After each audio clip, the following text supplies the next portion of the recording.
Hello there, Pokemaniac fans. Are you here for Donnie? Well, too bad. He isn't here. This is his demon. He has been hiding for 16 years now. I am free today and I will tell you a story about the time he nearly died. Note that this is a true story. Get out of here. What are you doing out? Tell them who you really are, Donnie. But they don't need to know who I am. Ha. Okay, I'll tell them.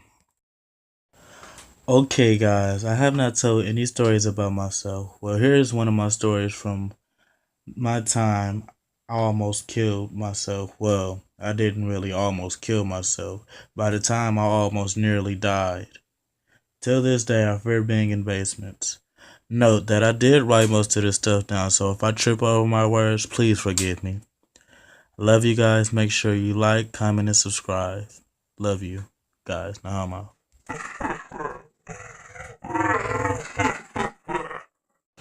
I advise you to watch this during the dark with the lights turned off and the volume up. Make sure you like and comment. Enjoy.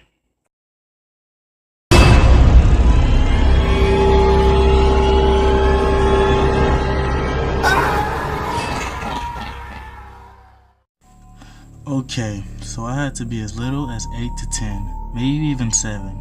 At this time, I was just a kid doing a lot of things with my family because back then, family stuck together even through the worst of times. So this day was like any other normal cold day.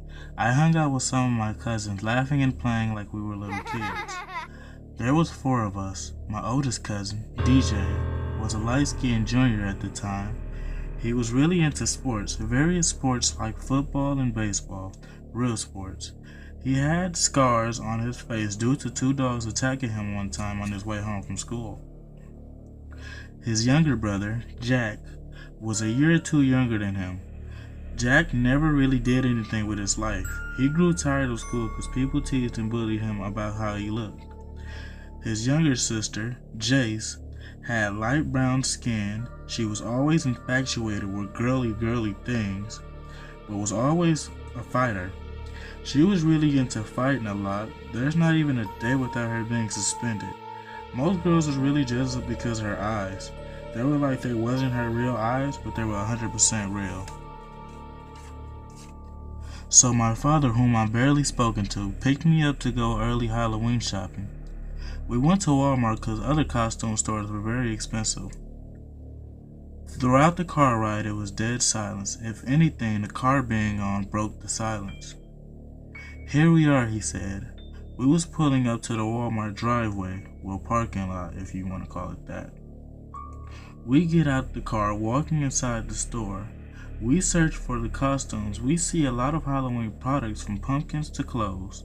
We finally found what we were looking for. He told me to pick out anything I wanted. I looked back, smiling but not saying anything. It was nothing but regular hockey masks and chrome-colored skull masks. So I had to put 2 and 2 together and come up with a Jason Voorhees kind of look. A little punk rockish, if I may say so myself. I also bought paint to decorate this odd color mask. So we left after paying for my stuff. We jogged to the car because of the season's weather. It was very cold, so he turned on the heat. As I was rubbing my hands trying to warm up, I told him thanks. He just looked at me with a smirk. We finally drove off to my house, with yet again nothing but silence in the car.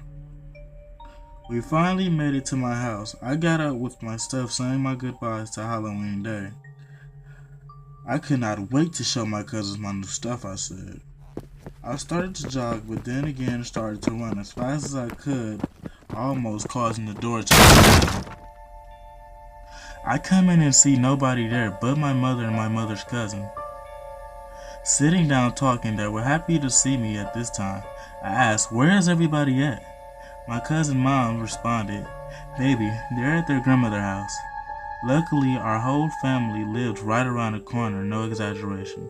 In order to get over there, it was like this really busy street with speeding cars. I just had gotten the privilege to cross the street by myself.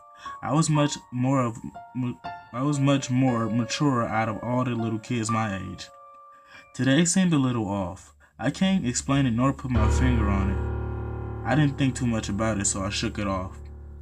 I was about to start crossing the street. I made sure there were no cars. I began stepping off the curb into the quiet streets. Without a doubt, I hear a loud horn following speeding cars. From a small red Volvo, I immediately froze, scared, lifeless. Good thing that car had really good brakes, or I would have gotten hit by that car. The car had to be at least a couple of inches away from me, no exaggeration. I finally snapped back into reality. The man with a very scared and shaky voice asked if I was okay. I told him yes and sorry. He said it was more of his fault than mine.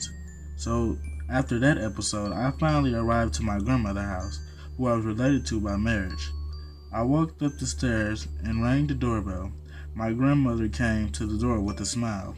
She was an old, sweet lady you would or could ever know in your lifetime. The whole neighborhood loved her and always showed mad respect for her. I smiled and said, "Hey Grandma, where's everybody at?" She told me they were in the backyard, and there they was, playing. We played in a field that was a house or two away from my grandmother's house. We always was active kids. All we did was play freeze tag, king of the hill at moments because there was a hill in the middle of the field.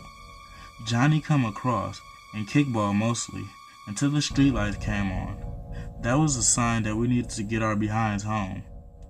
We arrived home and hopped straight in the shower one by one. After that, we watched TV and played some video games. This was when PlayStation 2 was first introduced to me. I remember playing Call of Duty, but I forgot the rest of the name because at that time I was never really into army games. And Wrestling SmackDown vs. Raw 2008 featuring ECW. So all night we were playing video games and snacking on anything we could find in the fridge. There it was, 4:35 in the morning. I was and I had to be the only one up in the entire house. It started to rain and thunder, at least I thought it did. I heard a loud crash and boom sound coming from downstairs in the basement, but it wasn't any normal knockdown, tip over, fall by itself type boom. It sounded like somebody threw glass or metal at the wall. I had to be very scared. I immediately turned the game off and jumped into my bed. It was so quiet, I heard my heart speeding through my shirt, as if it was going to jump out my chest. I saw a tall black figure in the corner of my eyes. I was just sitting there stuck. I couldn't move for the life of me. My mouth felt like it was glued shut. My hands felt like they were I felt like I was handicapped throughout my whole body. Paralyzed, I meant to say. The next morning I finally showed them my costume. They admired it though. They thought it would be funny to scare me with my own stuff, but it wasn't really scary because it was my stuff. So I had no mind in them letting them play with my stuff. We got too happy to hop right back on the game. While we were playing, Jace suggested we should go in the basement for once and play hide and seek. I immediately said no, thinking back on my freak episode the night before. So I continued to play the game. Jack also suggested we do the same and said, if you beat me in wrestling, then you can stay up here. If I win, you have to play with us. I said cool, not thinking, man, that was a really good wrestling match. I lost sadly, so I had to suck it up and put my scariness away. Gladly there was lights in the basement. There it was, the basement door, cause the only way to get down there was through the kitchen. So I was the first one down there. I seen buckets of clothes and Christmas supplies from last year's Christmas. My cousin DJ was the seeker.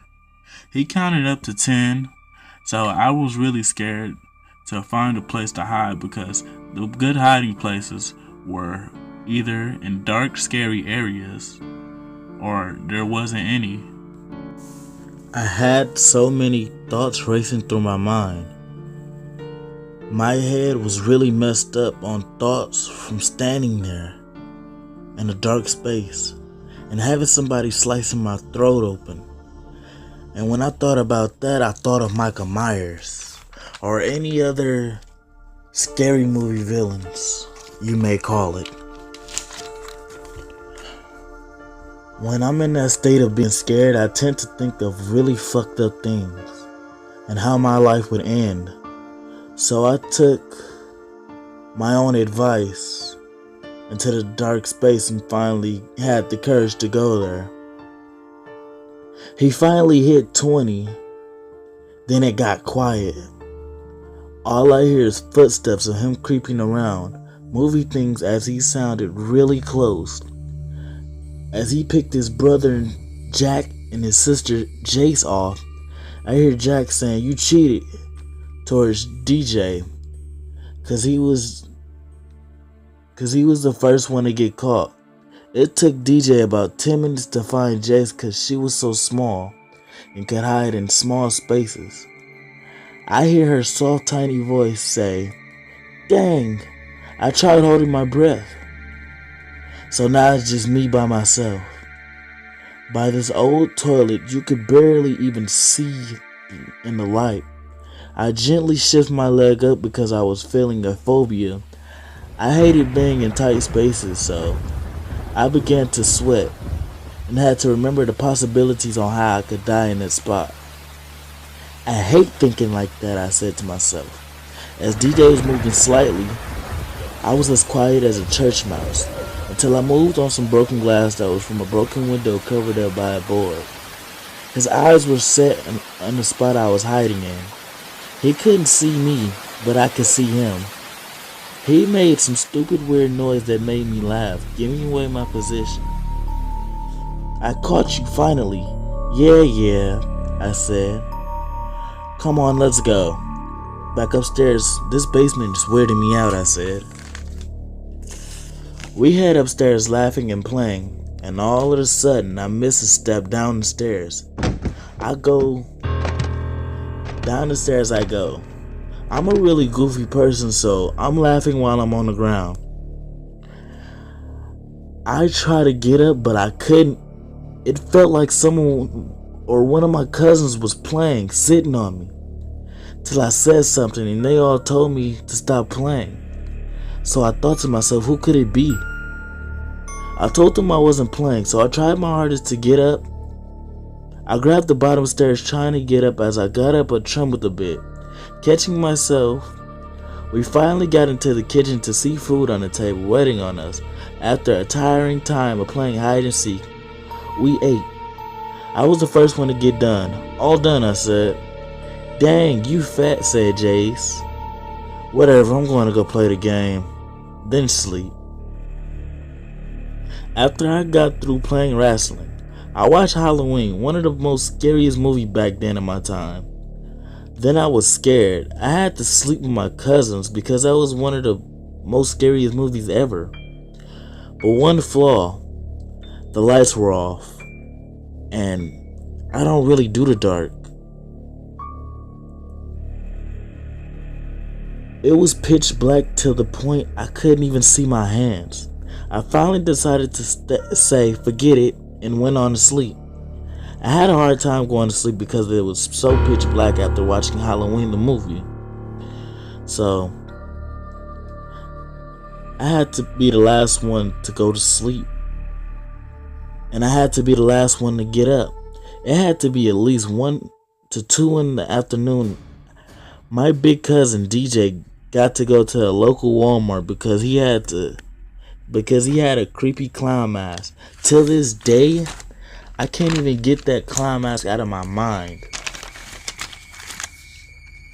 He scared me up laughing hysterically. He said, "Happy Halloween, dude." I got up and said, "Fuck you. Let's go trick-or-treating," since it was Saturday, where everybody went trick-or-treating that day. The day turned night. We got home finally from being on our feet all day. We sat and ate candy, trading some. Even DJ suggests, "Let's go in the basement to play." I was like, "What you want to play?" He said, You guys trying to play tag and hide and seek? We all voted and said yes. We first began to play tag. I noticed something very unusual. The bucket of Christmas ornaments was or had to be moved because from our last time down here, the bucket was sitting in the middle of the room. Now it's in the corner of the small room. I didn't think too much about it and just brushed it off like it was nothing.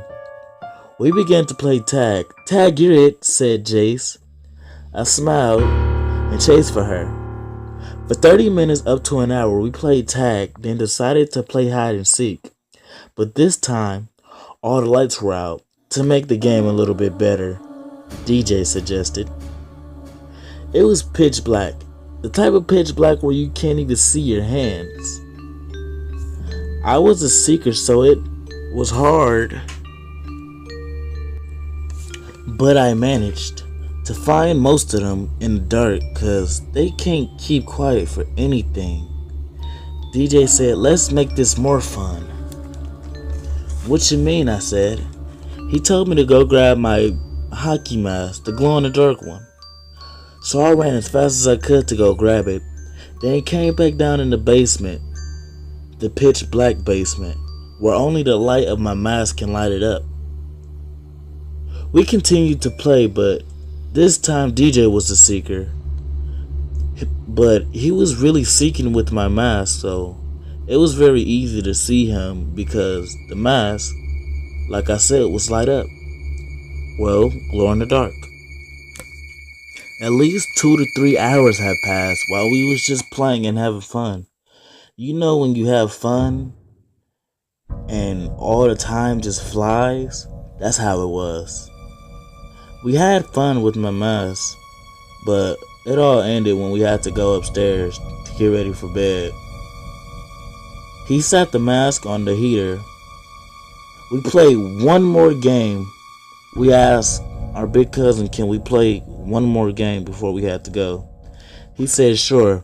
So we played one more game of hide and seek. Then we finished. We all went upstairs. I told them I forgot something. I said I'll be right back. I went back in the basement where I was by myself. I was a little bit freaked out. I couldn't do nothing but try to get my mask. I seen my mask wasn't there in the spot I had put it anymore. I didn't know what to think. Like, where could it be? The door suddenly closed, slammed shut, and locked. I instantly freaked out, banging on the door as hard as I could. Then I heard someone throwing things and yelling. I'm literally in tears, crying for help. Then I felt something grab my leg like a strong force was pulling me down. Help! Help! I screamed. Please, stop playing. Can you stop playing? I thought it was one of my cousins playing a prank on me or anything. But it wasn't. The cold hands of this person just grabbing me, pulling me down the stairs. I scraped my legs up a bit, but I tried my best running up the stairs, banging on the door as hard as I could, crying, can you please stop playing? But there was nothing but silence. Nothing from the other side. I had to think quick, how am I going to get out of this? I looked to take a good look, a real quick look at what was grabbing onto me. I don't know if I was tripping, but it was a dark figure with a big hand that had a hold of my shoe. I finally jiggled free when my cousin started unlocking the door, cussing as usual. He or she let me go when they heard her. They got my shoe, but I did not care. I ran to my cousin's arms, telling her, she's telling me to calm down. She didn't believe me what I told her. She thought her kids was just playing a prank on me as usual. Till the next day, I told her to come down in the basement with me when there was light outside. We went in the basement and seen wet footprints that were huge that had to belong to a grown man. There were leaves attached to the ground, so we followed them to the dark spot by the toilet and broken window with the board on it. My cousin said she never put that up there because there wasn't a need to, because it wasn't broken in the first place. So I knew I wasn't tripping all this time. I knew I heard stuff. I knew it. That same week we got a dog just to alarm us if anything happened. Ever since then, I never went in the basement again by myself unless it was with a trustworthy family member. Till this day, some of my family members still bring that day up. It was horrible. I just thought to myself, I really could have lost my life playing one simple game of hide and seek in my own house. My mind is still messed up to this day. I do not like basements. I don't really like dark basements. I don't really like the sounds, the bumps in the night. I just hate it all. But anyways, if you like this, like, comment, and if you're new to the channel, go ahead and subscribe. Donnie Pokemaniac, as usual, is out.